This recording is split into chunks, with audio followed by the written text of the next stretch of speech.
Парите за култура – една трайна тема. Парите за култура в бъдещия бюджет на държавата и в приоритетите на Столична община, която иска София да стане европейска културна столица, ще ни занимава в следващият разговор в Хоризонт до обед. Ще разделим разговора, образно казано, на две части. Парите за култура в държавата, които се залагат в бюджета за следващата година, и парите за култура в града София. Добър ден, казвам на Диана Андреева, обсерваторията по икономика на културата. Здравейте, Диана. Добър ден. Може би трябва да добавим още една трета част и даже да започнем от нея. Преди да говорим за следващия, да питаме тази година бюджета стигна ли, има ли повод за гордост?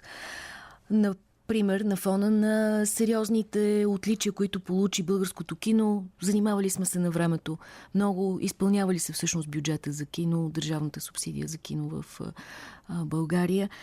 Изобщо, отвъд снимките с Робърт Де Ниро и Джон Траволта на лице от българския политически елит, какво виждаме в икономиката на културата? Не бих казал, че тази година има повод за гордост в рамките на държавния бюджет, т.е. проекта за държавен бюджет, който беше представен от Министерски съвет и внесен в Народното събрание, тъй като в абсолютни стойности увеличението на бюджета на Министерството на културата за дейност е едва с 3 милиона и 100 хиляди лева.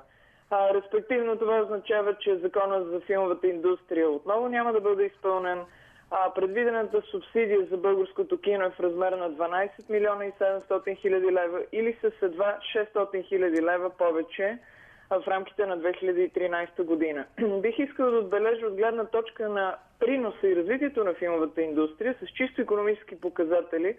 Това е сектора, който в годините 2008-2010 успя да увеличи 3 пъти преките чуждестранни инвестиции, успя да увеличи с 4 пъти заетостта в рамките на сектора.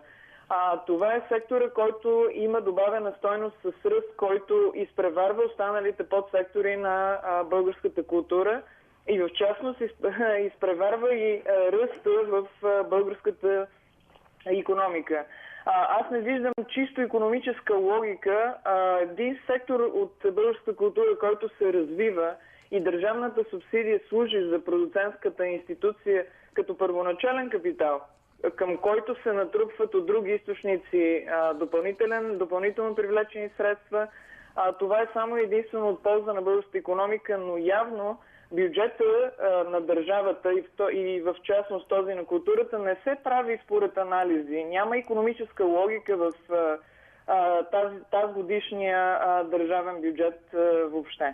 Впрочем, без да влизаме в детайли, защото предполагам, че предстоят такъв тип обсъждания, как може един обикновен гражданин да чете зад цифрите, които се представят? Ето, например, в Русе преди 2 дена министър-председателя заяви прекрасен ремонт на филхармонията, изключителна археология, аз тук цитирам, милиони дадохме за филхармонията, за археологията, с 18 милиона повече сме дали за култура за 2013 година.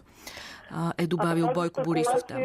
Тази спекулация, която е в рамките на цялата функция култура, това увеличение от 31 милиона, което се обявява, то е свързано в най-голяма степен с увеличение на заплатите на общинските регионални културни институти, повдигане на осигурителния праг с оглед на увеличението на минималната заплата, т.е. повече пари ще отидат и за осигуровки. Това е една доста сериозна спекулация. Бих казал, че това увеличение на заплатите, защото те бяха на едни доста ниски, обидни за музейни работници, за работещите в библиотеките, читалищата. Това трябваше да бъде направено постъпково в последните 4 години, именно в рамките на индексацията с процента на инфлация. Това е една чисто предизборна бюджетна техника, позната ни от последните 20 години. В година на избори се вдигат заплатите, разбира се. Това, за съжаление, не води обаче до развитие на българската култура, тъй като за дейност са предвидени, както ви казах, едва 3 милиона и 100 хиляди лева в рамките на бюджета на Министерството на културата. Де-факто пари за дейност в общините, ако вие сте от Русе, Кърджали или Варна, няма.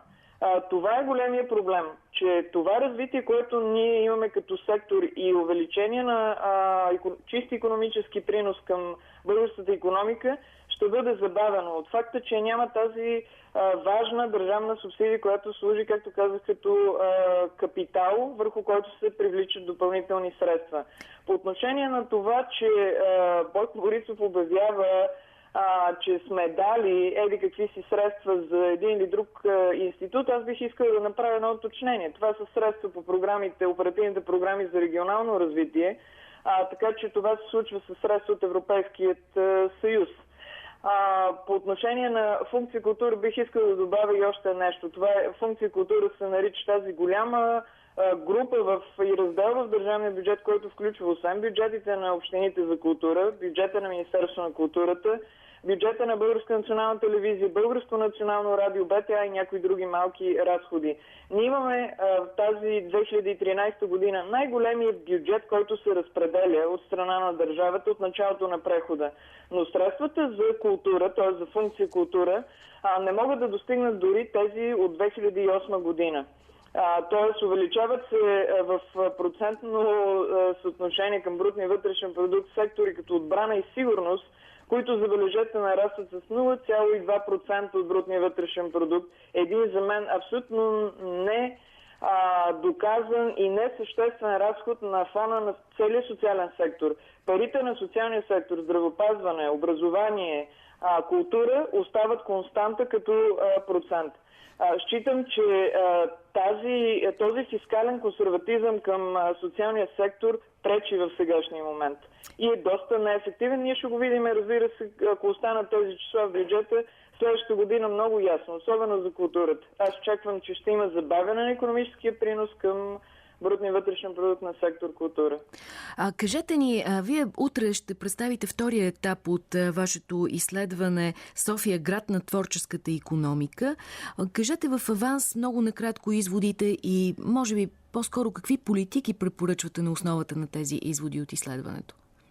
За първи път заетостта в рамките на Столична община мина 7%. От всички заети по всички икономически дейности в Столична община, 7% са заетите в културата. Бих искал да кажа, че в сравнителен анализ с останалите икономически дейности, т.е. останалите сектори от икономиката на Столична община, българската култура, т.е. изкуствата, културни и творчески индустрии, културното наследство и културния туризъм е на 4-то място от 36 сектора по икономически принос, като дял от местната икономика. Това е изключително сериозно постижение на сектора, който знаете, че получава минимални средства и недостатъчно финансиране дори в рамките на Столична община, за съжаление. Аз считам, че и за Столична община, и на национално ниво икономическия консерватизъм и пречката от факта, че не се формира бюджета на база на анализи, извеждане на сектори като приоритет в българската икономика, които имат потенциал, които могат да развиват българската икономика и да служат като своеобразни двигатели на българската икономика, пречи на развитието на този сектор. И давам веднага пример Естония. Когато те направиха първото си изследване, приноса им беше около 3-4% в икономиката с целенасочени политики, извеждането на сектора като приоритет на националната икономика доведе до най-високия растеж в рамките на Европейския съюз от 7-8%. Бих искал да отбележа една скоба по отношение на Министерството на финансите. Това, което прави Симеон Дянков в рамките на средства за археология, то се прави в голяма част от общините.